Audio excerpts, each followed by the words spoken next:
มื่อวัยหนุ่มย่างเข้าไปในคลินิกแห่งหนึ่งบ่เพียงแต่เพื่อรับการปิ่นปัวเท่านั้นแต่ด้วยความไว้ใจความเข้าใจเพื่อให้ผู้ใดผู้หนึ่งเห็นความสำคัญของพวกเขา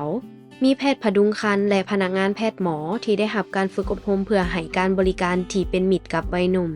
ให้พวกเขาสามารถเข้าถึงคำแนะนำและการปิ่นปัวได้อย่างมั่นใจรับฟังความกังวลของพวกเขา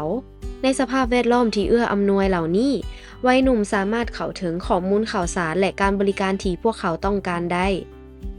คู่ผัวเมียก็ยังได้รับผลประโยชน์จากการให้คำปรึกษาก่อนแต่งงานช่วยให้พวกเขาสร้างอนาคตเทิงพื้นฐานความเคารพเกียรติศักดิ์ศรีสิทธิ์และทางเลือกของพวกเขาทั้งหมดนี้แม่นเสื่อมโยงกับการปกป้องและการรับรู้สิทธิ์ตามระเบียบการจดทะเบียนของพลเมืองลาว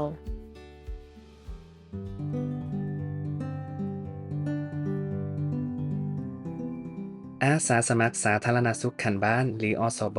เกียมคู่มือและอุปกรณ์ของลาวใส่ถุงพร้อมที่จะลงไปเยี่ยมยามมายิงถือพาในหมู่บ้าน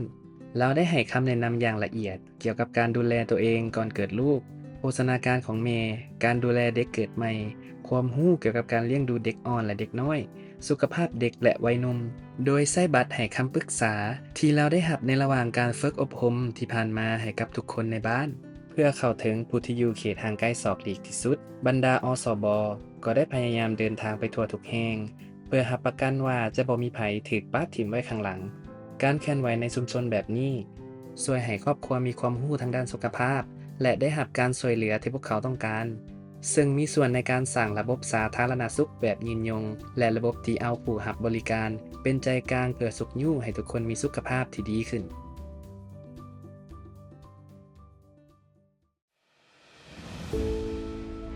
แม่คนหนึ่งเดินทางกลับจากห้องหมอในอ้อมแขนของเราอุ้มลูกน้อยสมาชิกใหม่ไว้ด้วยความหักในขณะที่เรากอดลูกไว้อยู่นั้นเราก็คิดขึ้นถึงสิ่งท้าทายต่างๆรวมทั้งเวลาแห่งความสุขที่เกิดขึ้นย้อนมีแพทย์ที่มีทักษะช่วยเหลืออย่างว่องไวในตอนที่มีอาการแทรกซ้อนในระหว่างเกิดลูกในตอนนั้นแพทย์ได้ให้การดูแลแบบฉุกเฉินเพื่อรับประกันการเกิดลูกอย่างปลอดภัยกอบกู้ทั้งชีวิตแม่และเด็ก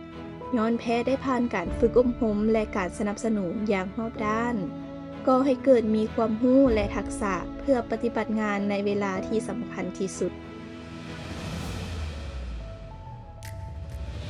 ทุกๆครั้งที่มีเด็กเกิดอย่างปลอดภัย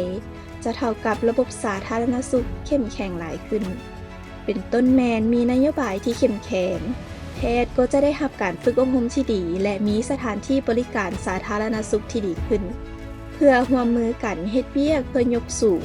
คุณภาพการบริการสุขภาพแม่และเด็กเกิดใหม่